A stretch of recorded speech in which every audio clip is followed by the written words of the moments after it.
Guys, welcome back to the Anfield View. It's your man Paul here. Hope you're all keeping well. This is episode two. It's the second video on the new channel one, all things Liverpool FC.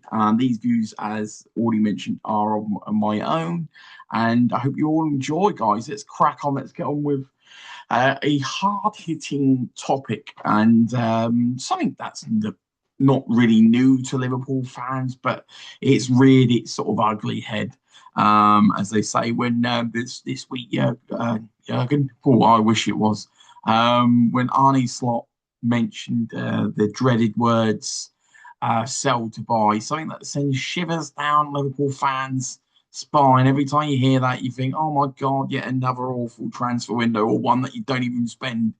But yes, he's uttered those words just when the season couldn't get any worse. He put a cherry on the cake by mentioning words that, frankly, we were sort of sick of hearing. Whilst we understand that a self-sustainability he modelled from some extent, equally we're very ambitious, and we're not in the business of literally not buying anybody and sitting in eighth. Um, so I wanted to really sort of run. So I've got the pad out. The pad is out for you guys. I've got the pad. I wanted to really run through each position, try and find some solutions, try and highlight exactly where we're at the moment.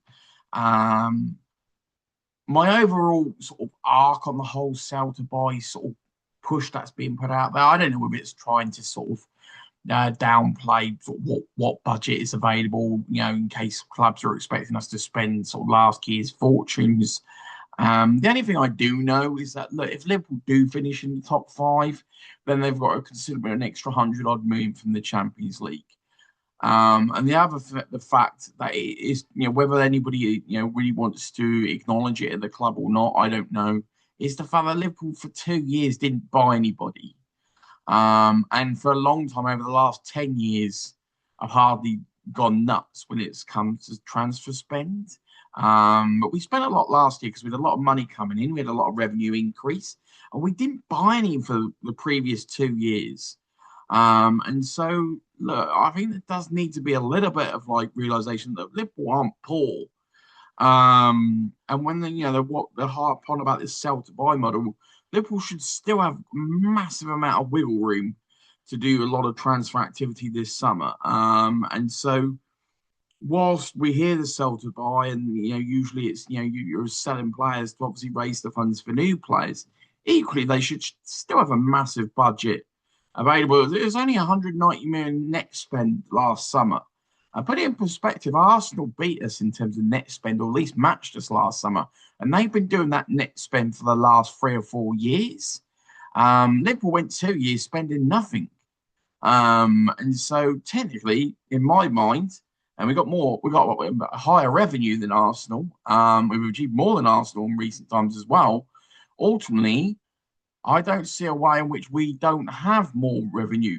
From a PSR perspective, we have more wiggle room than Arsenal. Sure, our wages are high, but a lot of our high earners have now pretty much left the club. We've only got really two high earners left, as in Virgil and Mo. And Mo's walking this summer. So whilst we're not getting a fee, we're obviously saving 25 million off the books.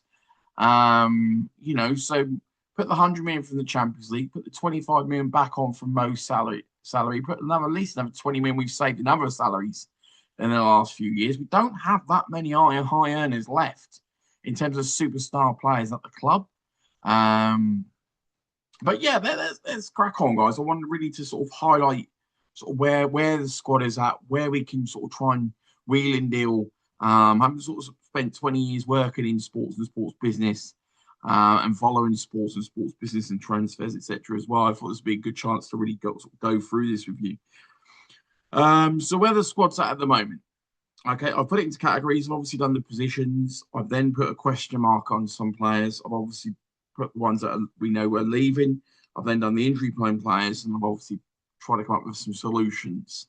So we can at least sort of feel that maybe in some cases our hair may grow back. Probably not for me. Can't see growing back for Slot anytime soon either, even if he stays. But yeah, let's crack on. So I've gone with obviously the goalkeeping position. We've got Allison, we've got Mamadashvili, and we've got Woodman. Look, I don't know whether we still have Yaros. On a bit of question mark. I think Yaros is on loan. Um, there's a world where we could sell Allison. I'm not saying we should, but there's a world where we could sell Allison to raise, let's just say 45, 50 million. But quite whether Italy, because there's a lot of rumours coming out of Italy, whether anybody in Italy has the appetite or the budget to spend that amount of money on his age with his injuries now. Um, I don't know. I don't. Is there a world where Allison could go? Maybe. You mean you could bring Yaros back, have Mamadashvili at one, Yaros at two, and Woodman at three. Um, Personally, I'd rather leave that position alone, but we shall see really, where the club's at in terms of budget. But I'm putting it out there, there's a possibility. There's been rumours for the last few years that that he may go relatively soon. So maybe I want to put a question mark. As I say, we've got Allison, Mamadashvili, Woodman, and Yaros is out on loan. Yaros really for me would be good enough to be honest. I've rated him when he played a couple of times for Liverpool. Be good enough to be number two. He's definitely ahead of Woodman. For me, if Allison went, I'd bring Yaros back and let him compete with Mamadashvili for the number one spot. I'm not overly convinced of Mamadashvili, although he's okay as a shot stopper. Decision making doesn't overwhelm me, and his kicking is dreadful. So we got bigger fires to fight. But I think if you're looking to win a title, you really do have to have a world class keeper normally. Um, so there is a world where don't be overly shocked if Allison did get sold. Um, Essentially to help us fund other areas, albeit I'm not overly convinced Mamadashvili is even a 50% version of Allison. But then that's, for me, Allison's our best, he's definitely our best ever keeper since Clements. It's up for debate whether he's better than Clements for me. In defence, we've got Leone, we've got Jacquet, we've got obviously the Jacket coming in the summer. We've got a couple of other youngsters way below that for a couple of million, but that's just more of a punt and speculative to see whether they can come through longer term. You got Leone, Jacquet, Virgil, Canate. We obviously don't know at the moment, so there's a question mark on Canate. Canate could be walking on a free, could be staying. Who knows would be the answer. Obviously, depending on what happens, and that may depend on what happens on Gomez as well. So you've got Leone, Jacquet, VVD, Canate, Gomez, Frimpong, and Kirkes. Well, Frimpong and Kirkes are staying. Leone and Jacquet and Virgil all staying. So we know we've got those five. Ultimately, we're going to have three centre backs. I think if Canate leaves, Gomez stays, and we still need another one. I think if Canate goes, no, sorry, if Canate stays, we may look to sell Gomez. I'm not a great fan of us coming to a season with just four centre backs, but the club do seem to be obsessed with never having the fifth one. Although every time we don't have the fifth one, it tends to come back and bite us. They've been a bit lucky with injuries, ironically, in that area this year. Yeah, and I'd say if Canate goes, I think Gomez will stay. I think if Canate stays, don't be shocked to see if Gomez goes. There is a world where you could raise funds maybe from Allison and Gomez, but once again, you're eradicating even more experience from the squad and culture as well. We may need to buy another centre back. A lot will depend on whether Canate and Gomez could go, which means we would maybe need another two players in defence. Midfield, top side, Lexus, Grav, Endo, Jones, Trainioni. There isn't anybody else. The situation with that is, well, Sobozai staying, that's guaranteed. Gravenberch staying, that's guaranteed. Because obviously Sobozai our best player at the moment. Gravenberch signed a new 6-year contract. That means he ain't going anywhere soon. Endo could get sold, wouldn't be surprised, whether it's a combination of him leaving or us selling him. If Slot stays, doesn't have much time for him to sort of prove him over this time. Maybe Endo gets sold. Maybe we. I mean, I personally got no issue with keeping Endo, given the fact we have no depth. I mean, bear in mind the context of what I'm trying to solve is I'm trying to solve a sell to buy model mixed with a squad that's way too small for the demands of the Premier League, mixed with slots preferences of having a small squad, mixed with FSG's preferences of cutting your cloth at every turn and small squad. And as you know, if you any of you've ever watched Moneyball, it's trying to buy a player on the cheap for him to do two or three extra things. And so yeah, it does definitely feel like we're preparing ourselves. Even like the irony of ironies, if we're in the Champions League again, we're basically in the same position as what we've been pretty much for the majority of the time of the last sort of 5, 6 years. So I don't suddenly understand why one summer of 190 million gross spend suddenly means we've got no budget. That somebody would have to explain that one to me, because let's be honest, if we had spent 60 million last summer, that would have been a cheap window. 60 million the previous summer and 60 million the previous summer. Every man and his dog would have turned around and said, Liverpool haven't spent much this summer. I was like, no, 60 million transfer spend for a club the size of Liverpool, the turnover that they have, is minuscule. They got massive amount of FSP wiggle room. And so I think they see the 400 million and go, oh, no, it was 190 million net spend. If you split that out with 2 seasons, we didn't spend anything. And so, yeah, sure, we've had wage increases from Salah, but equally, we've had a lot of players leave that were big earners. So I will be there'll be question marks for me if we are in the top five, if suddenly there is no budget to be spent this summer, because we should have more than enough wiggle room to do 190 million growth net spend this summer. Must do. Otherwise, even I would be asking serious questions as to where on earth is all the money? We're not rebuilding the stadium anymore. We're not doing any outside projects anymore. Most of the big earners have come and gone, and we'd have had still great turnover. And so, yeah, just wanted to put that out there, really, guys. So I think that trying to work these solutions out really when there's a lot of sort of shifting plates and the sand is sinking around you when it comes to what Liverpool can and can't do and what they can do and what they choose to do and all these different elements. So I think in midfield, as I say, Szoboszlai's going to stay. Gravenberch is definitely going to stay.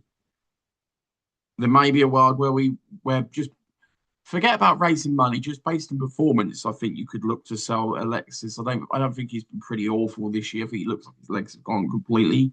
And frankly, they were starting to go around February last year, so this isn't something new. So I think you're looking at Alexis. I think if you're selling Alexis, you have to keep Jones. I think given the fact the squad's so small, we need to look to keep Jones anyway. Now the question is, does Jones even want to stay, given the fact that there's obviously something going on between him and Slot, which you can't really be surprised given the fact that, let's be honest, he should have started ahead of Alexis McAllister a lot more this year based on how awful McAllister's been. And I'm not saying Jones has been that great, but he's certainly been better than what McAllister's been. And so you can't really argue if he wanted to leave. But then that really puts us in a hole if we're having to look to sell Jones because he's fallen out with the manager based on the manager's decisions, then we're stuck with having to replace Jones and keep Alexis. But I think longer term, I'd rather keep Jones, sell Alexis, and buy another defensive not another, we ain't got one, but buy a defensive midfielder to replace Alexis. And we got Training only there. So I think in general terms, we need a defensive midfielder. We need a left winger. So if everybody stayed in midfield, we need a defensive midfielder and a left winger, regardless. For me, we need a defensive midfielder, a left winger. I think in defence we're covered. If nobody left in defence, I don't think it's not urgent that we go and buy somebody. Sure, I would prefer maybe another right back in an ideal world. I don't think we're going to have an ideal world this summer, so I think I'd prefer another right back just because we can't keep anybody fit in that position. I think goalkeeper we're covered, and I think up top, obviously Mo's leaving, so that then puts us in a position where between Ekateki being out till probably February, maybe January, February next year, that only leaves us with Isak and Gakpo and Rio, essentially. So I don't know what we're going to do in that situation because we're one striker short in terms of Mo. And bear in mind, we went from five to four, and now we'll be going from four to essentially three because Rio's not really a striker. Yeah, I mean, answers on the postcard on that one. I mean, I think if we get a left winger, that would be up to there.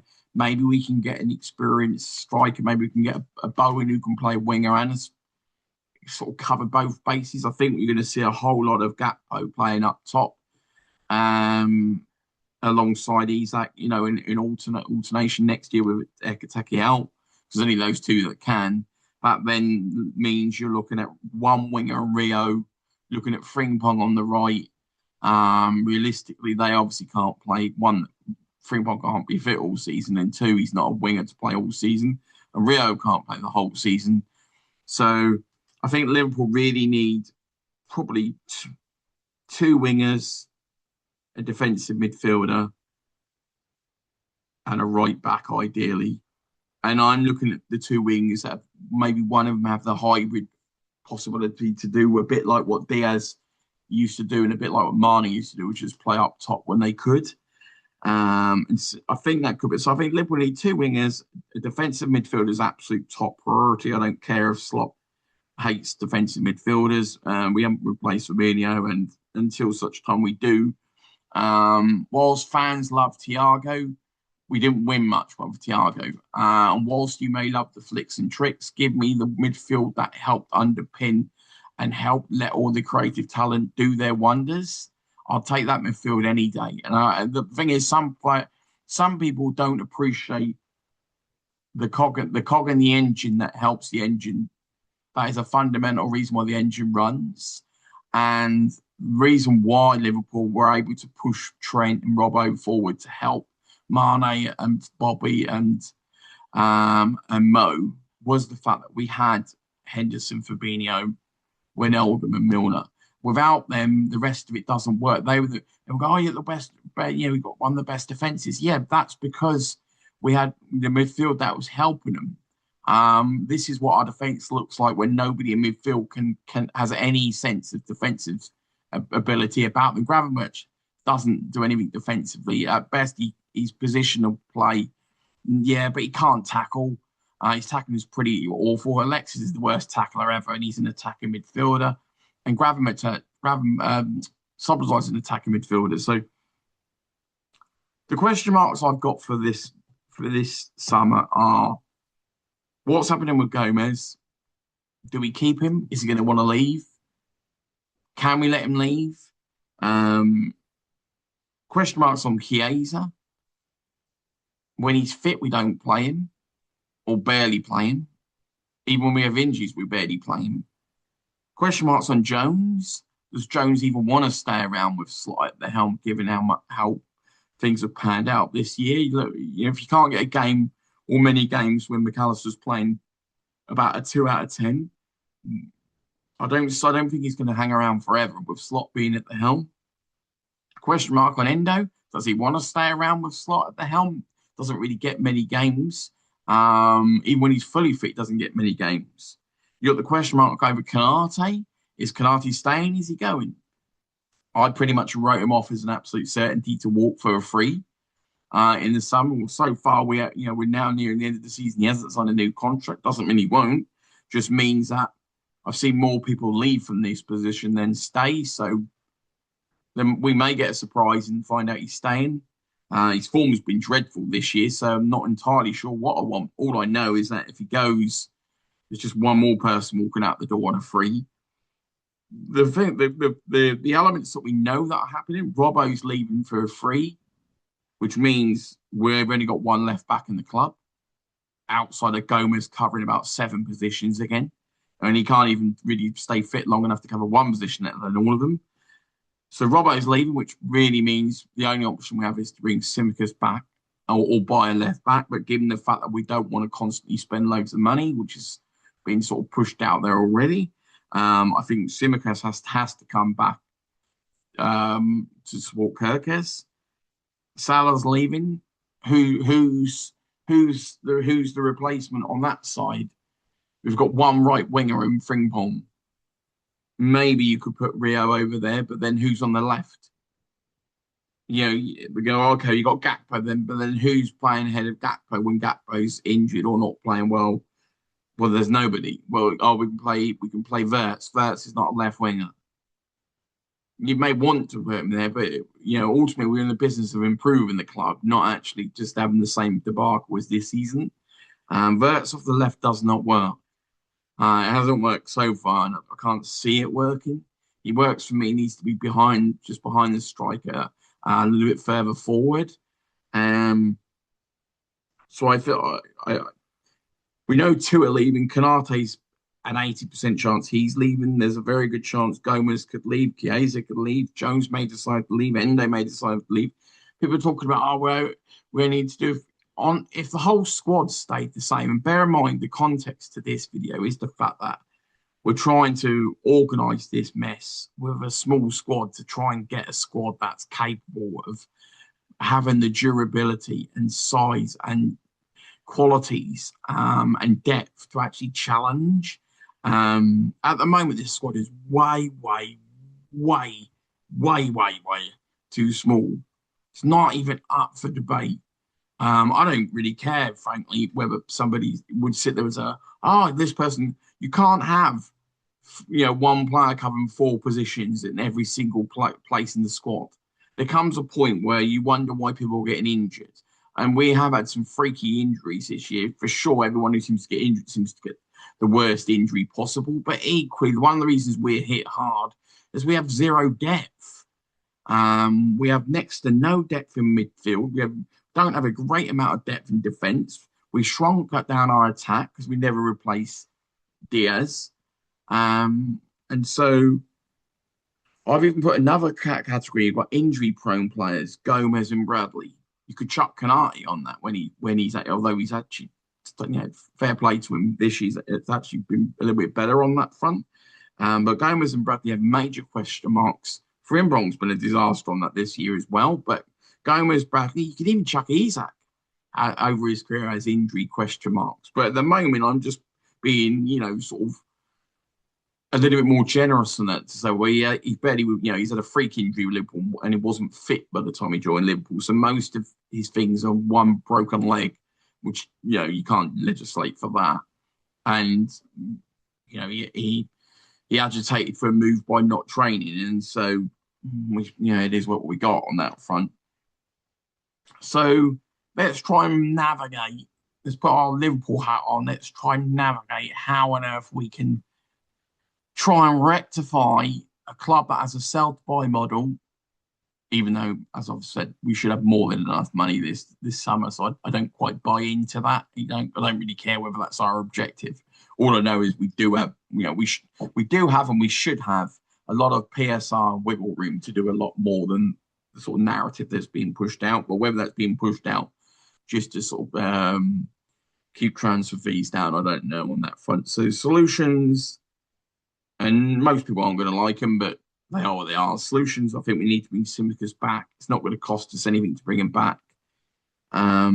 Saves us having to go out and buy another left back. And I think this summer we've got enough to do. Fight that battle. Sometimes you've got to choose the hill you want to die on. I think this summer we've got more pressing matters than buying another left back to support Kirkes. Ideally I'd kept Robbo, but he doesn't want to be a backup. I think we bring Elliott back. He's coming back anyway.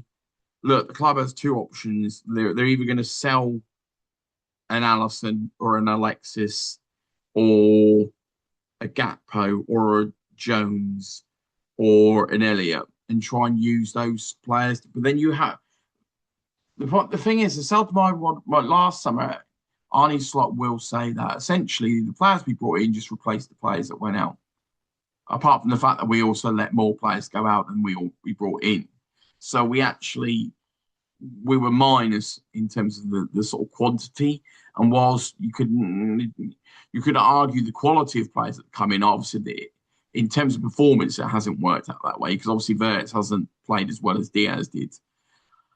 Um, and and Frimpong he's played well, but hasn't really. Look, he hasn't even touched the sides. Obviously, Trent leaving.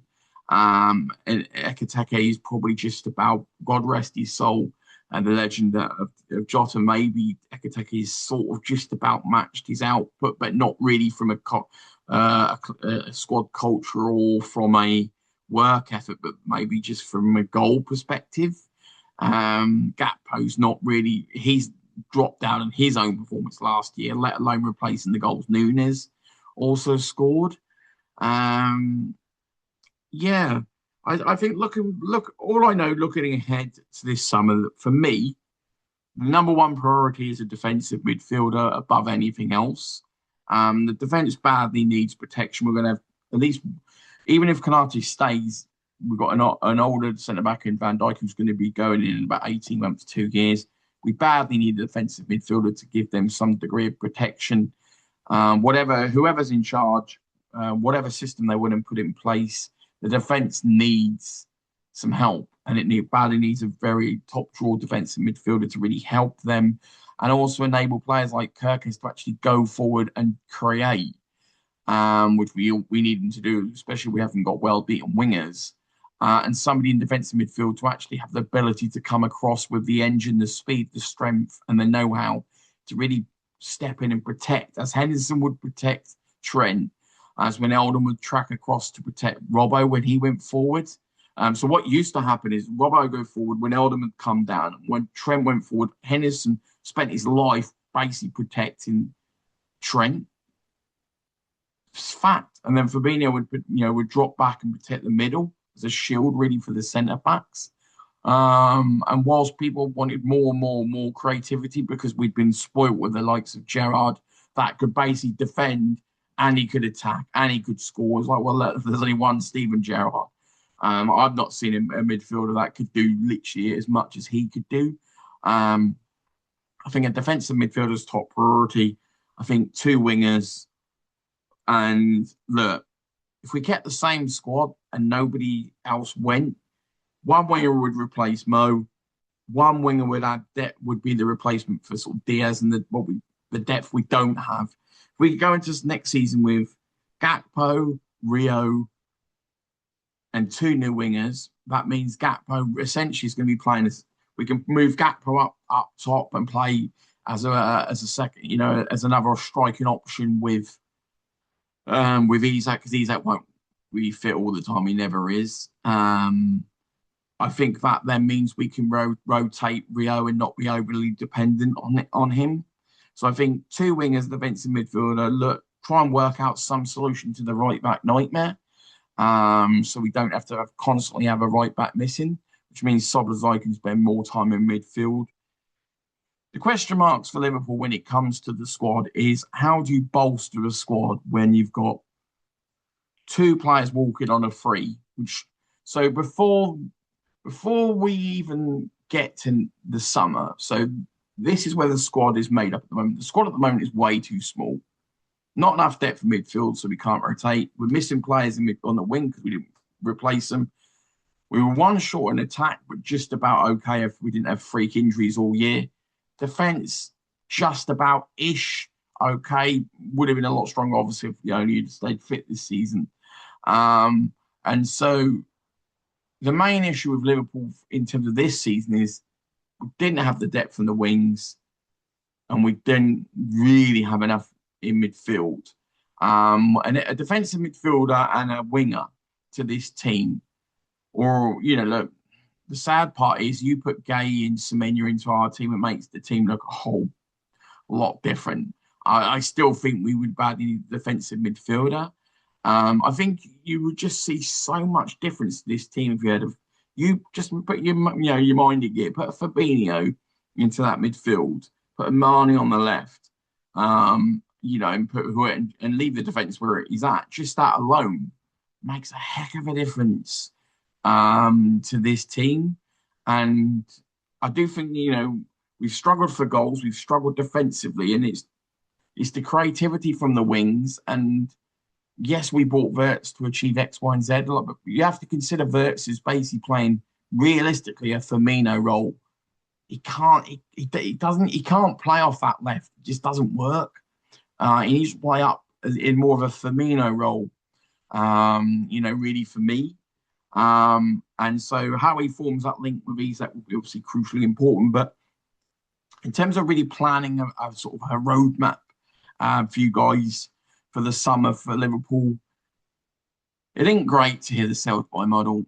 Take it a little bit of a pinch of salt. They say it all the time. Yes, we know how FSG like to operate in a self-sustainable sort of model, and look, ideally they don't like spending vast sums of money. Liverpool can spend money. They have plenty of PSR room and they have plenty of wiggle room to spend if they need to. For me, I don't think we need to have a crazy summer in terms of incomings and outgoings. I think, look, if we did 190 million net spend and the only people that were to leave would be Robbo and Salah, bring Tsimikas back as a backup for Robertson. That's basically, so the squad's only one down in Salah. You go and buy two wingers. You've then replaced Diaz from this summer, which we didn't do. You've then replaced Mo, which would be from there. So you've then basically, you're plus one. At that point in time, you'd have replaced Mo, you'd have replaced Diaz, and you'd have brought Tsimikas back to place Robbo. We'd be one person ahead in the squad. Bring Elliott back into the squad because we've got zero depth. That would be plus two on the squad. As I say, I think that just by doing those elements, plus two by a defensive midfielder, that'd be plus three. I don't think we necessarily have to. I think if you had three more players in the right positions, bring back Elliott, to gain that extra body in the squad, I think that may be enough. I don't think we need to have an extra seven players. The problem that Liverpool are going to have this summer is that if everybody, if everybody else starts leaving as well, we then have to replace them, and then we start losing focus on what we're here to do. I don't think we need to go on a fire sales. If I'm sitting there on week one of the transfer window and I'm suddenly starting to see Allison maybe going, or Jones maybe leaving, or Alexis maybe leaving, whilst in the overall arc, I can understand maybe why we then got to replace them. And Jones leaving per se, for me, makes no sense when Alexis is the one that needs to leave, really, based on where he's at now. And I'm not saying Jones has been phenomenal. I'm not saying he's necessarily meant to be the replacement for Alexis long term. I'm just saying that he's the younger one. He's the one who's fitter. And so we've not seen Trainioni hardly play enough. But so somebody's going to have to come in. If Alexis leaves, we have to replace him. I still think we need a defensive midfielder on top of Szoboszlai, Alexis, Gravenberch, Endo, Jones, Traoré. You can make an argument that the club sell Endo and we buy a defensive midfielder, but whatever which way, we still need a defensive midfielder. So I think this summer the squad needs to be plus three plus. So I mean an actual three players more to the squad. I don't just mean free signings. The squad needs to be plus three plus Elliott. So I'd say if we can be three players higher in terms of numbers and Elliott brought back into the squad, that would put us plus four. I think that's a good amount of depth for us. I think we just have to be careful on getting carried away with sales. And it's all well and good saying, we'll sell that person, that person, that person, that person. And well, look what happened this year. You ended yourself a little bit too short. We have some sellable assets. I'm not opposed to Alexis being sold. But if he is being sold, make sure you buy one, a defensive midfielder, and two, somebody to replace him. And that defensive midfielder isn't to replace him, by the way. We needed a defensive midfielder. If nothing happened to this squad now, two wingers, pardon me, two wingers, a defensive midfielder. If nothing happened to this squad, with Salah going, we still need two wingers. Yeah, so Salah's going. We know that. Salah's going. Need a winger. Robbo's going. Bring Tsimikas back. That's the solution. So we need to buy definitely one winger to replace Salah. We need to buy the winger that replaced Diaz. Versus not that replacement. On that side, we dropped a striker last summer. That's where you got Verts, up there as well. On that side, um, there is ways. There is ways to square the circle, guys. It isn't all doom and gloom. And as a Liverpool fan, let's be honest, we're all sick and tired of hearing sell to buy when you're one of the world's biggest clubs.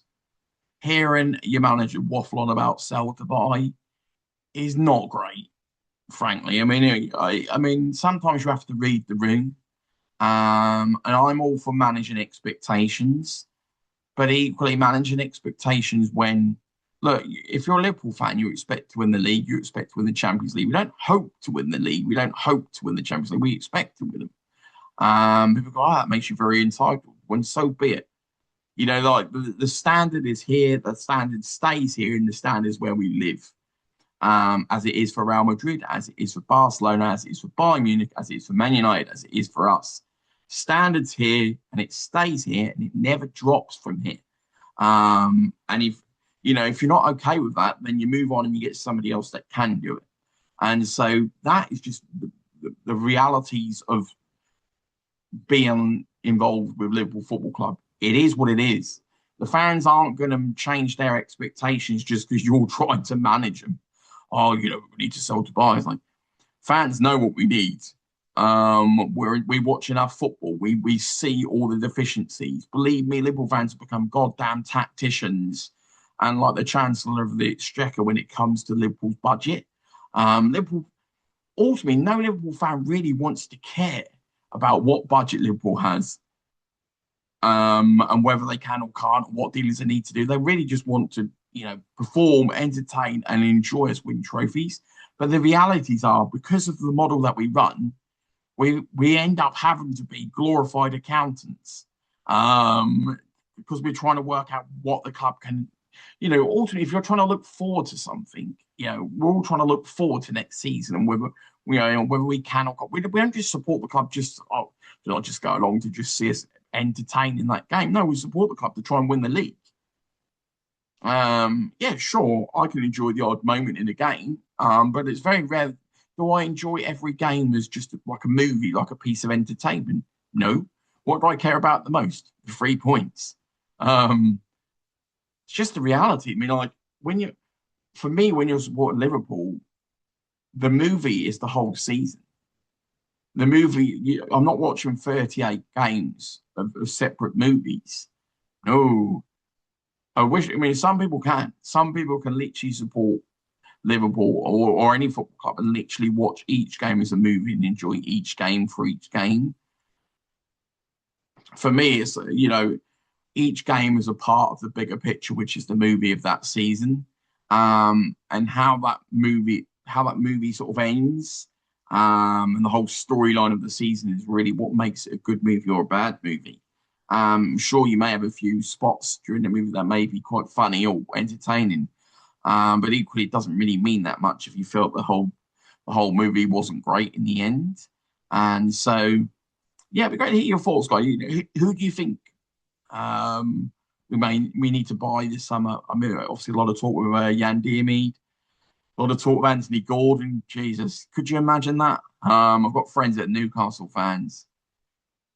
Yeah, they're to put it lightly, I've just come off a business call now, and I've already been ribbed about 20 times about Isak and his lack of performance and the injury to Ekateke, and how rubbish our season's been. And yeah, put this one, there's no appetite for Newcastle to ever sell us a player ever again after the debacle of Isak. Will they? I don't know.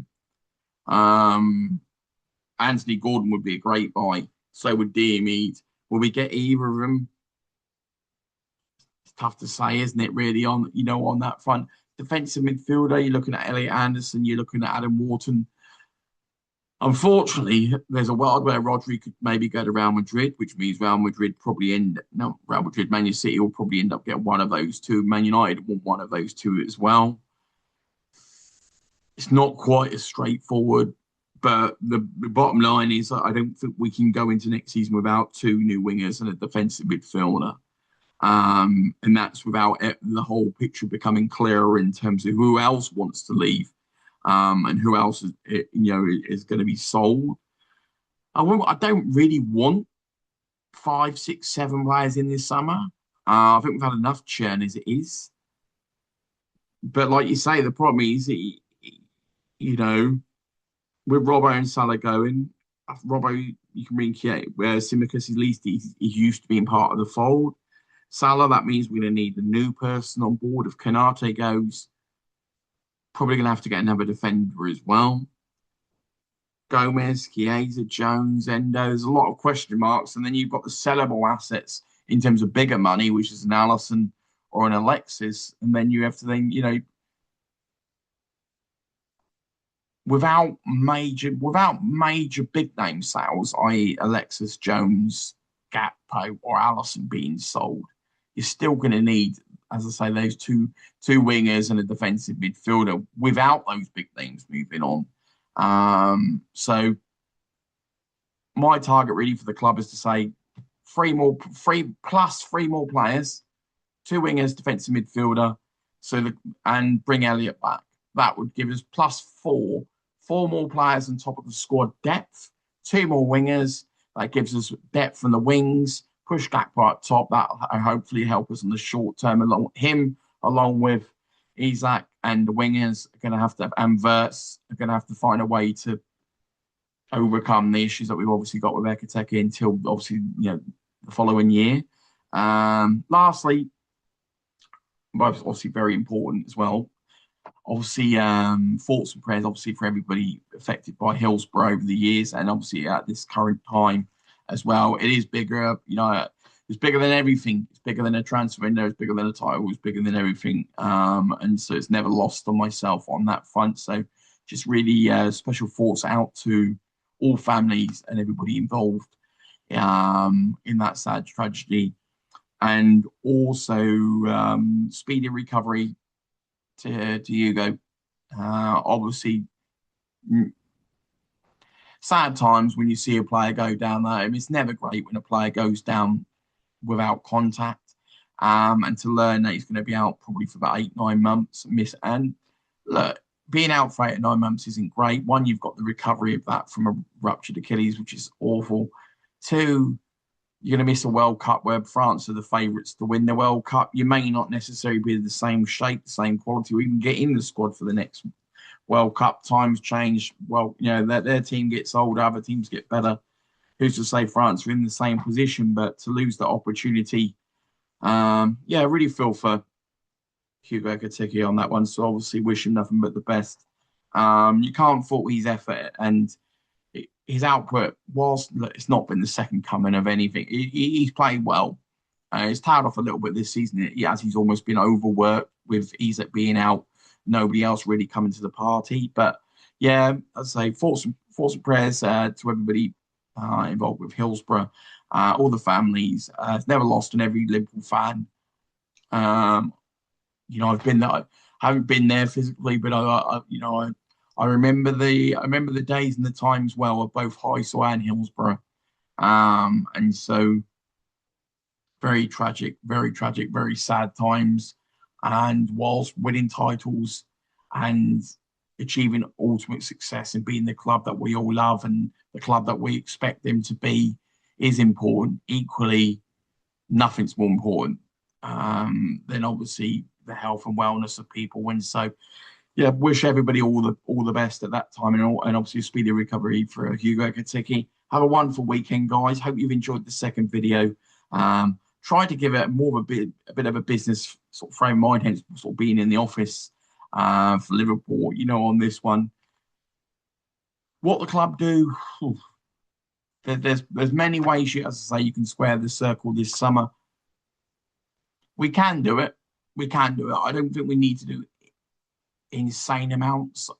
Three new players. I've said it up to 20 times. I'm aware of that. Two new wingers, defensive midfield, absolute priority. And if we're letting other players leave, then make sure we replace them. the squad has to be +3 and Elliott back in for me. So four more players in terms of quantity. The three positions that are filled for me as well. Anything else on top of that is a bonus. I think from there, whatever we do with the manager, at the end of the day, I will always respect Slot for winning this a title. It's about what's best for the team and for the club. And ultimately, it's not about anything else. I don't know him. He's not my friend. Equally, it's just one of those that if we don't finish in the top five, I don't know how you can keep him ultimately, because you're going to have to cut your costs a certain way. We're going to have to somehow get a squad good enough to get back in the top four. We have to motivate the players, different systems, a whole lot of different things. And so time will tell. I know the club are very much long-term thinkers and strategic thinkers, and you're not really for short-term sort of knee-jerk reactions. Well, sometimes you don't have a choice but to react.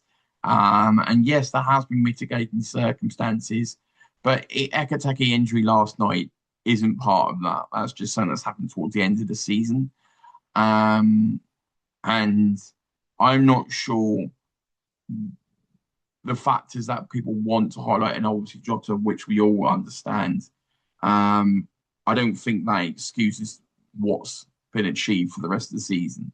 And ultimately, the decisions that were made in the summer in terms of reconstructing the squad, etc., the reconstruction of the squad, transition, whichever terminology you want to use, the vast majority it was done through choice. Obviously, Jota wasn't, and we know that. With Trent's the consequences of contracts not being done prior and him instigating a move. I get that, but that is only two players, and we chose to let Nunes go. We chose to let Kwanzaa go. We chose to let Diaz go. We chose to let Tyler Morton go. Probably 1,000 other players that we've let go on top. We chose to loan out Harvey Elliott. On top of that, it is what it is. We chose to let Kevin Keller go as well. Anyone else I'm missing? There's got to be at least another 3 or 4 players on top of that we choose to let go. And so it is that situation that the vast majority of things we did last summer were by choice. And whilst it'll be easy to say, yeah, but Diaz wanted to go. But why did Diaz want to go? Diaz wanted to go because we weren't prepared to give him a contract that was worth the output that he was generating. And we decided to cash in on him, which has backfired on us because Gakpo's been awful. And nobody's replaced Diaz's goals. And their viewpoint may be that Wirtz was going to replace Diaz's goals. I don't regret buying Wirtz. I really don't. But my viewpoint was Wirtz wasn't meant to replace Diaz. You needed. The problem is this is the view of a fan versus a view of the club. I remember when we brought Diaz in, was Diaz brought in to replace Mane or as an addition? Well, they obviously brought him in to replace Mane. When he first came in, I thought, oh, wow, amazing, we've got depth for once. And no. 4 months later, Mane's gone, and you're like, they blatantly brought Diaz in January to replace Mane. It was as plain as then, as plain as the sun on your face today, as you can see, it's coming through the skylight. Really, it's some things are very obvious, and I do feel that in certain situations, it is what it is, guys. But we shall see what happens in the summer. Let's pray we can get some wingers, and finally, I feel like I'm going to have to go to church and light up 24,000 candles. Will we finally replace Fabinho with a defensive midfielder? And I get that some people are obsessed with the Thiago skills of the world and don't care about a defensive midfielder. But equally, whether it was Steve McMahon in the past, whether it's Javier Mascherano, whether it was Fabinho, whether it was a Didi Hamann, you need a defensive midfielder. Even when we had Gerrard and Alonso, guess who else we had? We had Sissoko. Don't get me wrong, Sissoko is no Mascherano, and Sissoko is no Fabinho. But equally, don't undersell the needs of certain individuals and certain qualities within a squad. And this squad misses real defensive mindset. It really misses grit. It misses speed. It misses athleticism. It misses depth. All these things have to be ticked off this summer. I say you don't need 10 players to do it. You just need the right players. And so let's hope we come into next season with, I don't expect us to have the largest squad, but dear God, not as small as this year.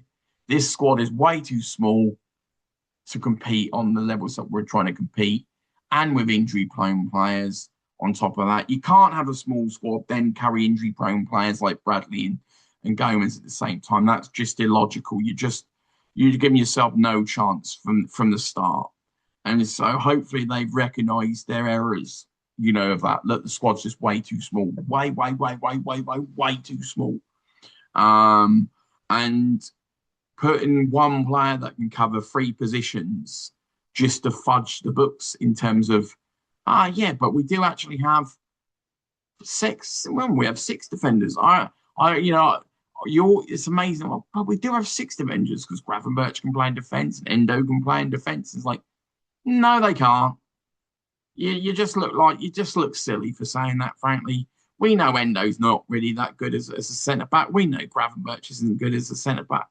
Don't even start, even Jurgen Klopp realised that when we did that, the season when we lost all the defenders, he ended up having to play anybody in reserves ahead of the midfielders. Midfielders aren't, look, Gravenberch, Szoboszlai's done a great job at right back, but he's not a right back.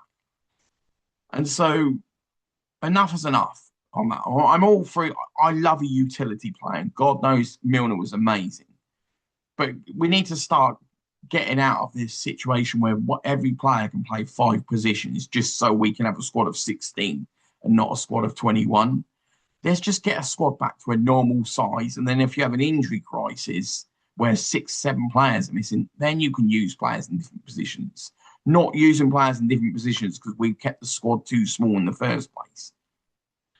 So let's see what gets addressed in the summer, guys. It'd be great to hear your thoughts.